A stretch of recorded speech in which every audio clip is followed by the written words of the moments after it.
Fictional female scientists are rocking movies and TV screens. They're cool, they're competent. So what does it all mean for real-life scientists? Check out the discussion ahead on Science Goes to the Movies.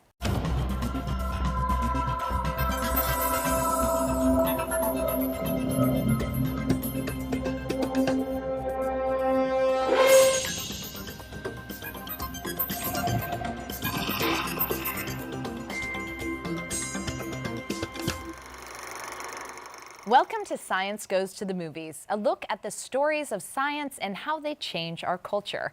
I'm Faith Saley, and today we're going to talk about the changing roles of fictional female scientists. And to help us sort that out, we have assembled a panel of some of our very favorite guests: Emily Rice, astronomer at the CUNY College of Staten Island; Matt O'Dowd, professor at CUNY's Lehman College; Moiya McTier, astronomy Ph.D. student at Columbia University; and to help us put it all into perspective, Dr. Soren, director of adolescent medicine at Columbia University Medical Center. Welcome, my old friends. I'm so excited to have you here. I'm so grateful for what you two wore. Thank you. We didn't even coordinate. No planning. Gone are the days when brilliant fictional female scientists spent most of their time on film justifying their decision to be a scientist instead of a mother. There are lots of amazing fictional female scientists to talk about, and we've asked some of our favorite guests to share theirs. So, Dr. Rice, one of your favorite characters happens to top many best of lists, and that's Dr. Eleanor Arroway, also known as Jodie Foster in Contact. What's so amazing about this character that she hits so many top 5 lists? I think one of the things that makes her so amazing is that even though she's a fictional character, and even that a fictional character created by Carl Sagan, which is just, like, she ticks a lot of the boxes, she's also actually based on a real scientist, Dr. Jill Tarter, who is the founder and I think currently the director of SETI, the Search for Extraterrestrial Intelligence, a research organization based in California. Dr. Tarter started her career kind of in the early 1970s when women in astronomy were still relatively rare. There's stories about, women weren't allowed to go to telescopes and do research up until like fairly recently for some of the major observatories. Another thing that I love about Dr. Tarter is that she actually started out in my research area. She started studying brown dwarfs, and she actually coined the term brown dwarfs that are the astronomical objects that I study.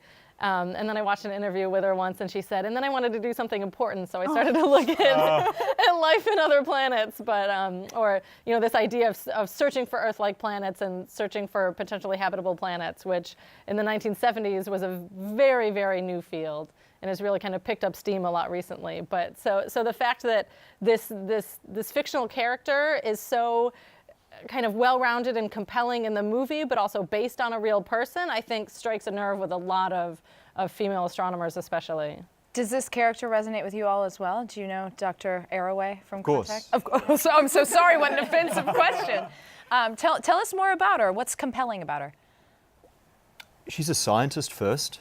I mean, she, I think the temptation in portraying scientists, female scientists fictionally, is that you focus on the problems with them being a woman scientist or their stereotypical characters. This character in particular, Sagan himself had to fight for her to be a real character. Yeah, we had Linda Obst on the show for a terrific interview, and she said that in the 20-year development process of the movie Contact, Peter Gruber of Casablanca Entertainment wanted to take Carl Sagan's story of the search for intelligent life in the universe and turn it into Dr. Ellie Arroway's struggle to have a baby. How much, I love you, all of you have different facial expressions, mostly beleaguered. How much would that have ruined the movie? Who first? I want to say, in fairness, I don't know that it would have ruined it per se. I mean, one of the movies that we've talked about in the past is the movie Arrival. One of the things that I love about Arrival is that the story is not just a story of science and kind of aliens essentially, but also a story about family and memory and kind of your life and stuff like that. And so on one hand, I appreciate that, like, she's not just a love interest, she's not just a girlfriend or something like that. But on the other hand, we not only do we have to welcome women into science, but we have to welcome everything that comes with being a woman into science. Or a person. Yeah, a person, like families and, care. It's these things that tend to be more stereotypically female, I should say. But it's fantastic when men can do these too and, don't get punished for raising their children, caring for other family members, things like that, that it's just, that I feel like a lot of the first women that made their way in science had to do it as not as men, but almost as men. They dressed like men, the power suits from the 80s and things like that. And so to welcome things like, lactation rooms and childcare at conferences and things like that. I wouldn't mind if she was a mom. I wouldn't want the story to be all about her struggle to have kids, but I wouldn't mind if there was kind of this bigger picture in there, bigger picture than the universe and finding alien life. You're bringing up how satisfying it is to see a sci-fi movie that also involves family and love. Makes me think of Interstellar, another movie produced by Linda Obst, but how lovely it was to see the Matthew McConaughey character want to return, as a father, want to return back to his daughter. I'm a little ambivalent because it's the old story where if you have a male scientist or a male lead character who wants to go back, who is a family man, it's suddenly so amazing, And if you have a woman who has to deal with the whole family issues, it's suddenly a big part of what she does. It's not just, oh, that's nice. It takes away from what she's doing sometimes. Yeah. Does that make sense? It's the same thing as kind of taking care of kids. Like if you see a woman at a conference with a baby, you're like, oh, poor thing, she couldn't get a babysitter or something like that, and she's obviously not going to pay attention. Or, but then if there's a man at a conference with a baby, it's like, oh, how fantastic! How cute is that? Yeah. Yeah. Exactly. That old-time character arc, a woman has to decide between a cool career and having a family, is the plot of 100 1950s sci-fi movies. So in real life, science is a lifetime dedication, but so is being a mother or a father or a husband or, even someone's main squeeze, right? And so my question is, as real life scientists, male and female, do you ever feel that kind of old B-movie plotline, choice between science and having a personal life tugging at your time? I'll ask you. You have 3 kids. Yeah. And a husband. Yeah. Yeah. And I've been doing this for a long time. There was a time in my life when I really felt push-pull, particularly when my kids were younger. And you just walk through life feeling guilty about something. Either you were guilty about your kids, guilty about your career, guilty about not working at home after you got home because you were trying to give your kid a bath or feed them, or did you want to do work after they went to sleep? So there was always this feeling of... You just described my whole life. I know. You're such a good therapist. Go ahead. So this concept of chronic guilt, do men go through that? I know. Well, Yeah. Speaking for all men. yeah, speaking for all, as a man without children or a wife, I think my mother feels more that B-movie tragedy of my choice to be a scientist than I do right now. But no, I've seen it. I have a number of colleagues who suffer the two-body problem, which is that, they potentially... Two-body problem? Is that So the what you two-body described? problem is that you struggle to find jobs in the same city, and it's very common when both partners are academics, because the jobs are scarce. You have to go where they are, and I have several colleagues who've left science because of this.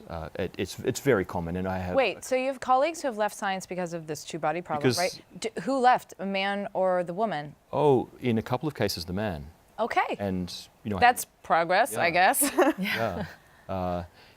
That's extremely common. It's Yeah, it's.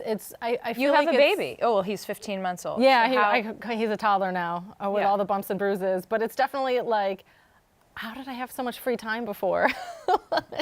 And I definitely I feel guilty all the time. I'm trying not to, because and it's the type of thing where I teach my students, no, you're a scientist, but you're a person. Like, you have to prioritize your own health, you have to prioritize your family, you prioritize the personal things, and then, the research comes after that. I tell them the research will always be there, the science will always be there. But I have the hardest time listening to my own advice. Moiya, you are pretty dedicated to a main squeeze. Is there a tug of energy devoted to work and life? No, I mean, I'm 23, so there's definitely no tug yet, internal or external, to have kids. Good. And I do now have a main squeeze, but when I started graduate school, I did not. And so I thought it was really weird that when I was touring grad schools, people talked about how, you're going to find the person you marry while you're in grad school. And so I actually had people advise me that I should go to a graduate school where I see attractive men, or go to a grad school in a city where there are lots of eligible bachelors. I don't even know what Who said this to you? Who is it, like the Ph.D. is the new Mrs. degree or something? Right, That used to yeah. be the MRS degree? It was just expected that I was going to go to grad school, and while I'm trying to find the secrets to the universe, I would also find a man. I wonder if they said those same things to male doctoral candidates. I have no way to be sure, but scoping I out schools. sincerely It would have doubt been it. less of a focus, I think. Wow, that's really interesting.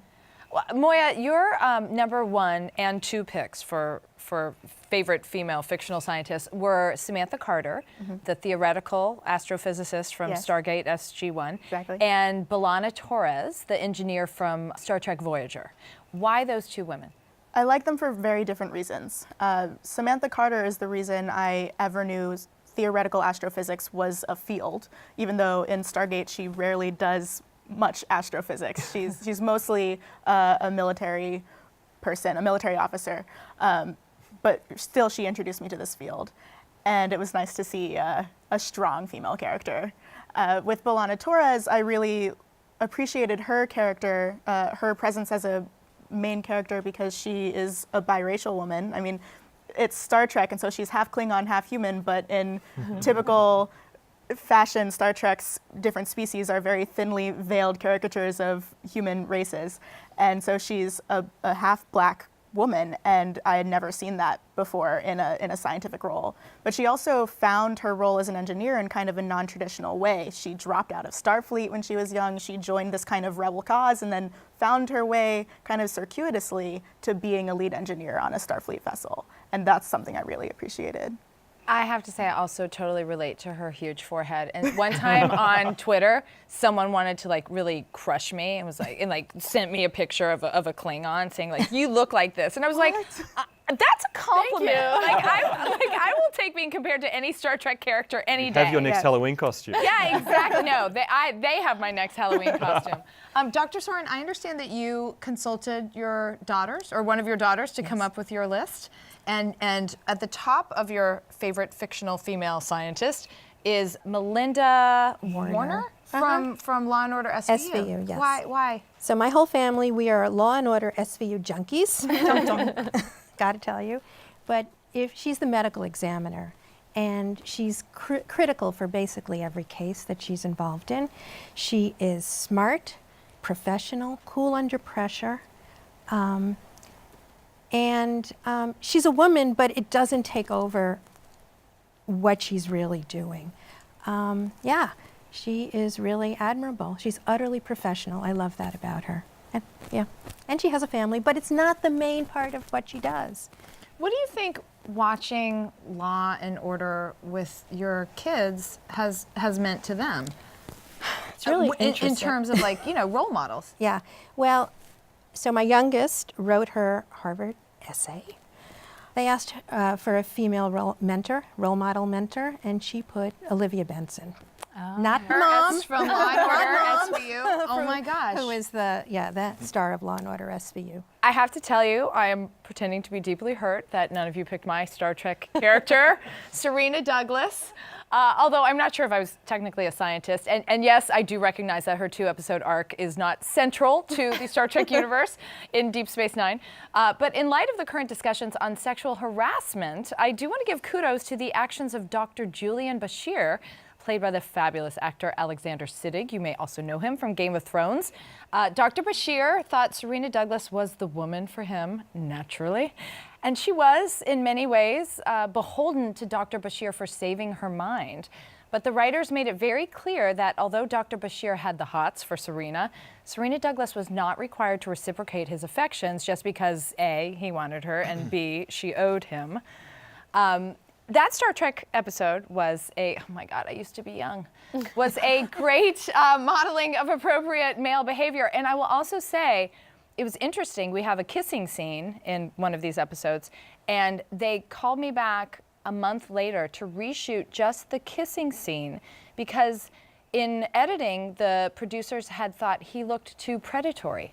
And so when they spent a whole day reshooting, and it was a very, very sweet and quick kiss, right? There was no tongue involved.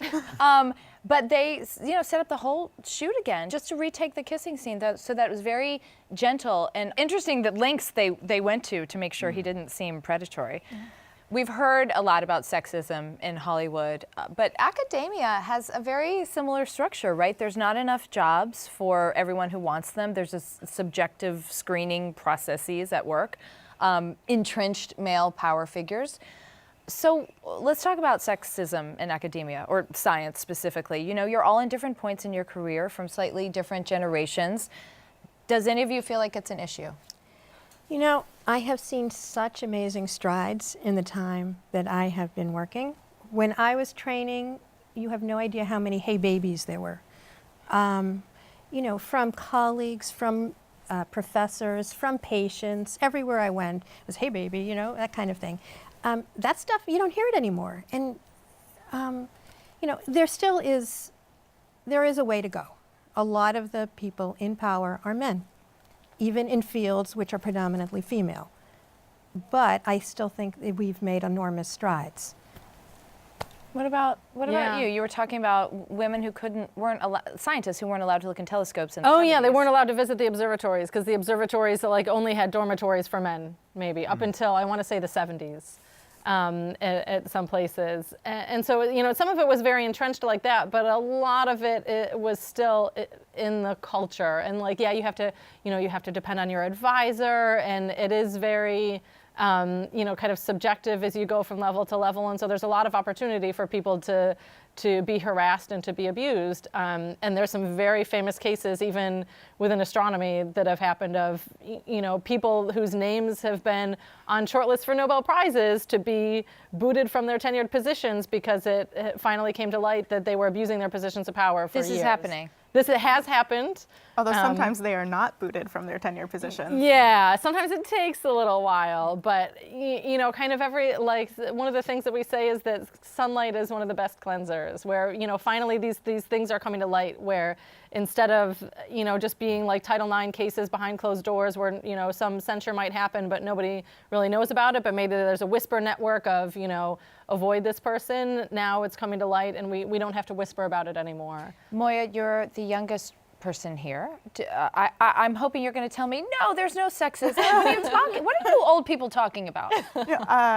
Unfortunately, I can't tell you that. I can tell you that I've never experienced a hey baby, which is great, but it means that sexism in most realms has moved from that very overt type of catcalling people out in offices to a more subtle type of sexism where it's almost, I don't want to say it's worse because I don't want to compare these traumas, but it's harder to prove that it happened. So can you give me an example of something you might encounter or you've heard anecdotally?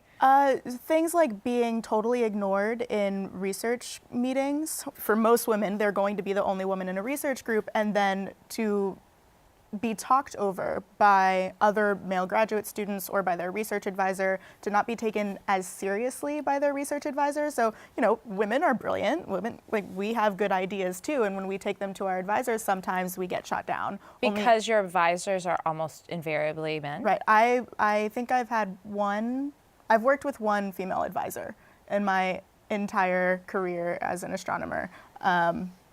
Never a woman of color. I've never been taught or advised by a woman of color, because there aren't many. Yeah. Matt, have you largely worked around men? I've been very lucky. So I had really two Ph.D. advisors, both women, both of whom I'm still friends with and in fact work with. Meg Urey, who's now at Yale, and Rachel Webster at Melbourne University. So I was extremely lucky. And in general in astronomy, we have it a little bit better than other fields in physics for some reason. we're like, maybe 10 years ahead. And so, but I've seen it, going through my honours year in physics, watching my female colleagues in my class be ignored by professors, and just clearly their grades were affected by, their gender. There was no question. It's a shame. hard to be Like, taken seriously. I think Moiya said it exactly the right way, where it's not as overt, but sometimes that makes it that much harder to combat. And it's like we all have the kind of stereotypes in our heads, and it's, a lot of the time we call it unconscious bias, where we don't think that we're being, even as scientists, I think we're more likely to fall into that trap, thinking that we're being objective and then completely not being objective. So this cultural sea change with the Me Too movement, is it fair to say, does everybody feel like it is affecting science and things are coming to light and things are getting better when it comes to? Yes, at least. Yeah, I think people have to think twice before they say things and before they act. I think there's this undercurrent of, let's look at things a little more clearly, and I think women are going to be better off because of this. Everyone's going to be better off. Like, it just makes, It's going to be a cultures more painful process. professional. Yeah. It's painful for a lot of men, honestly, and for women, I think. And having to think a little bit more. What a shame. Like, it's our jobs.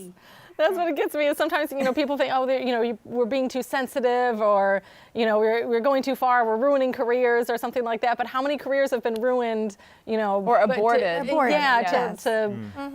By these few people in power that were abusing their power. I think the Me Too movement is great, but one issue that I might take with it is that people are mostly going to be changing the way they behave on an interpersonal level.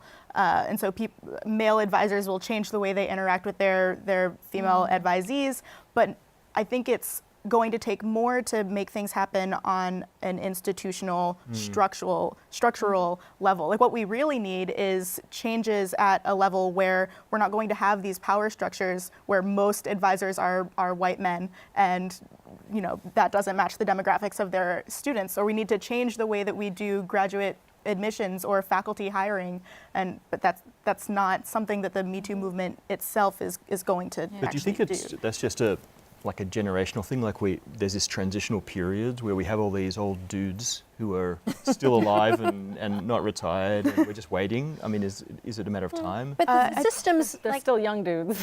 have the systems actively promoted women as much as they've promoted men? Just looking at promotion only. People tend to promote men more. Yeah. Yeah, I think Women don't put themselves up for promotion as much. Yeah.